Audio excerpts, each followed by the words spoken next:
going to talk about my experiences living abroad in several countries. So I'm 25, I'm from London, and at university I studied Spanish and Russian.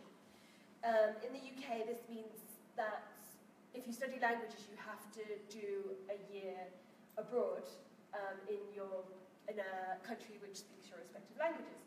So I spent some time living in Barcelona, in Spain, and I was doing an internship for a bit, which I ended up quitting because I hated it, and then I ended up teaching English. So when you go abroad, there's lots of things that you don't expect to be different, that are different. Lots of everyday things, like going to have breakfast in the street, which you can't really do in England, for example, which you do all the time in Colombia. So there's lots of challenges that you have to overcome when you go to live abroad.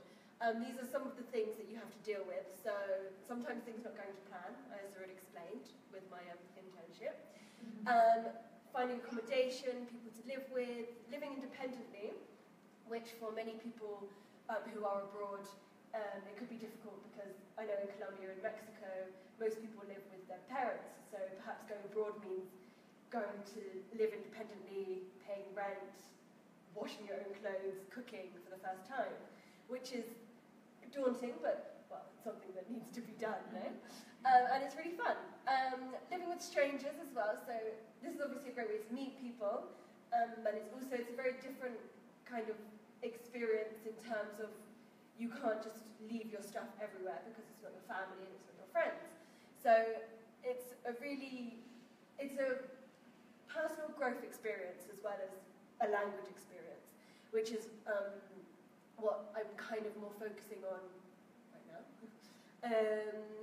So when I moved to Barcelona, it wasn't a huge culture shock because I was still Europe, so, you know, they aren't so punctual, but a lot of things are similar, and Barcelona is an international city, so in a way, it was a really good stepping stone for me in terms of living abroad because I got to explore boundaries, but without experiencing or suffering too much of a culture shock. However, afterwards I went to Russia.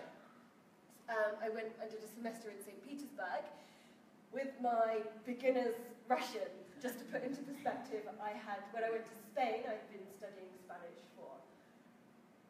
since I was 11, so, you know, a long time through school, through university, so, you know, I wasn't great at speaking, but I knew what was going on. With Russian, I started to study Russian at university, so I had done 2 years of Russian, attended probably about 40% of my classes. So it was a huge struggle and a huge shock to the system when I landed in Russia, especially such a country, well, a country with such a turbulent history and quite unknown for a lot of people. And I had no idea what to expect, and as I said, my language skills in Russian were awful. But it was an amazing experience.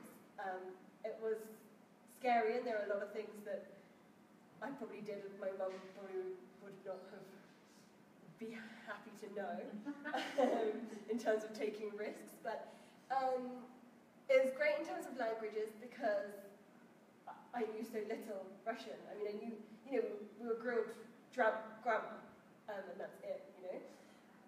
But it was great because it really forces you to improve your languages without even trying, because you have to, your day-to-day communication is based on how much of Russian you know, or, you know, whatever language you know. So it really forces you to pick up the language, to listen, a lot of listening. And it's one of those things that even you're just sitting in a cafe or going to the cinema or whatever, but a lot of the learning you do is very receptive. Not just, oh, I can't speak, but maybe you can understand a lot of things. And obviously, you are pushed to talk when you have to buy vegetables or whatever. So, yeah, Russia was a really, really great experience. I learned a lot about the world and myself and met people, and I got the chance to travel as well. I did the Trans-Siberian Railway, which was amazing. So yeah, it was definitely scary. And at the beginning, when I got on the plane, I remember thinking, I'm not doing this, I'm going home. But I did it. And it, absolutely no regrets. After this, after graduating university, which I did do, despite my Russian, I decided that, you know, my year abroad wasn't enough, and I did feel that my Spanish wasn't good enough after my time in Spain. Obviously, being so close to the rest of Europe and it's so international, you know, it's very easy to fall into a non-speaking Spanish sort of routine. So I decided to go to Mexico when I graduated. I was teaching English there, working as an English language assistant, the same as I'm doing here, same as Hannah, which was an incredible experience. So I spent 10 months living in Mexico City as a language assistant, and this time I was really, really trying to focus on my speaking skills. Because obviously not many people speak English in Mexico, so, well, you have to learn. And especially in Mexico, it's really fun because you learn so much slang, a lot of slang, and you end up speaking in Mexican and people are like, where is this guy from? It's difficult because it's further away from home. You know, it's really, really, really across the other side of the world. And you do, I don't know about culture shock. I think I knew what to expect. It's kind of like Spain, but more. But there are, you know, very few foreigners. So I think having lived in Mexico and now here, I'm really used to all the staring. But I think at the beginning, there's a lot of stares. And I know now, I know that I get stared at a lot now because, if I didn't mention before, my parents were from Hong Kong. So people are always like, this girl looks Asian, but she's speaking English, but she's living in Colombia, so she was speaking Spanish, like, what is going on? And I know that when I go out with my boyfriend here, he's Colombian, and when I go out with him, he says to me, he's like, we get stared at a lot, and I was like, no, I get stared at a lot, like, you're just, and it's funny because we go out and people will speak to us collectively in English, like, you know, Usaken or something, and he's like, but anyway, really got sidetracked there. Yeah, anyway, fewer foreigners in Latin America.